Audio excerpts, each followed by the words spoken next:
E quando o Espírito vier, ele demonstrará ao mundo em que consistem o pecado, a justiça e o julgamento.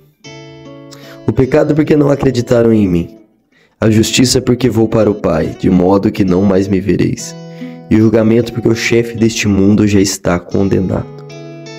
Assim nosso Senhor conclui o Evangelho de hoje, trabalhando essa despedida já com os discípulos que se encontravam tristes, porque eles estavam apegados a Cristo, a pessoa de Jesus. Mas Jesus não quer ninguém apegado a Ele. Jesus quer pessoas apaixonadas por eles. Então os discípulos enchem o coração de tristeza, porque não teriam mais essa figura humana de Jesus que ia caminhando com eles, que ia resolvendo os problemas, que ia mostrando o caminho, a direção, e que belo não deveria ser para eles tudo que eles experimentaram nos 3 anos de convívio com Jesus. Agora Jesus coloca uma condição: é necessário que eu suba, é necessário que essa despedida aconteça para que o Espírito venha. E quando ele vier, ele convencerá o mundo a respeito de 3 coisas: pecado, justiça e juízo. Você quer saber se um lugar tem a presença do Espírito Santo? Um grupo de oração, uma comunidade, um retiro, uma conferência, um encontro, seja qual for o movimento da igreja, seja qual for a linhagem, o fruto da presença do Espírito sempre será a mudança de vida, a conversão, o entendimento sobre o pecado. E quando eu entendo que quando eu cometo um pecado eu estou ferindo o próprio Cristo, quando eu entendo que me afastando do estado de graça com um pecado grave, haverá um julgamento cruel, e se eu não mudar, eu caminho a longos passos para ser condenado ao inferno. Então o Espírito ele vai fazendo esse trabalho na mente, no coração do homem, vai dando ele razões que ele não tinha antigamente. É como se o tampão dos olhos fossem tirados. O homem começa a enxergar agora a sua vida com o olhar de Cristo. E aquilo que era tão simples no seu proceder, aquilo que aparentemente não era nada, um palavrão, uma piada obscena, um vício, ao contato com o Espírito Santo, essas coisas elas vão ganhando uma certa rejeição, confronto, conflito, para que eu não ceda mais. E aquilo que, como um carro que vai descendo na banguela desgovernado, e assim era a vida do homem sem Deus, sem essa presença espiritual, esse derramamento do Espírito. Quantas pessoas entraram em retiros, em encontros, em palestras, em missas, envolto de uma espessa nuvem escura de paganismo, e saíram de lá totalmente renovados. Esse final de semana tive a graça de ter um contato com uma pessoa que partilhava o seu testemunho, 15 anos na Umbanda,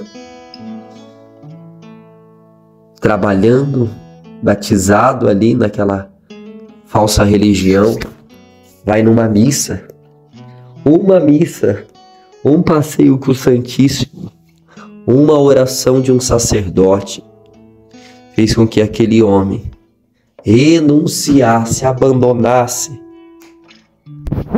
15 anos de vida, de ocultismo, de trabalhos, de pactos de sangue, de guias, de orixás, de evocações, de tambores, de atabaques que são tocados para fazer o mal na vida das pessoas, para buscar recompensas no mundo sobrenatural de uma forma oculta. Quantas coisas aconteceram na vida deste filho que eram para ser evitadas, Porque como ele dizia, o demônio ele gosta de humilhar. E é verdade, o demônio quando ele tem o controle de uma vida, ele gosta de humilhar. De levar aquela pessoa à miséria, à humilhação. Ele abre as portas sim, ele dá prosperidade sim, mas é algo sem segurança. Sai da linha dele.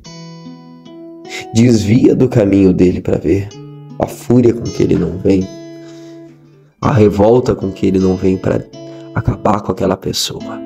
Já nosso Senhor Jesus Cristo é de outro jeito e de outra forma. Jesus não arromba a porta. Jesus não entra pela janela. Jesus só entra em lugares que ele é convidado. Eis que estou à porta e bato, se ouvires a minha voz, abrires a porta, eu entrarei e cearemos juntos, eu com ele e ele comigo. Ele continua batendo na porta do teu coração, meu irmão. Um Deus que não desiste, mas também um Deus que você vai pegar provérbios, você vai pegar algumas palavras, vai dizer que Deus também rejeita aquele que o rejeita.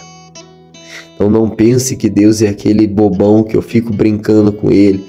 Existe, como diz Santo Agostinho, São Leonardo de Porto Maurício, existe um número de graças liberadas para cada ser humano. Graças de salvação, graças de encontro com Deus, e esgotando esse número que Deus destinou a cada um. Como diz Sabedoria 9, que Deus fez tudo com peso, medida e número. Tudo Deus fez com ordem, mas Ele fez também algo que os santos da igreja defendem. O número de graças e o número de pecados, cada ser humano foi estipulado um número. Por isso nós não podemos deixar a graça passar.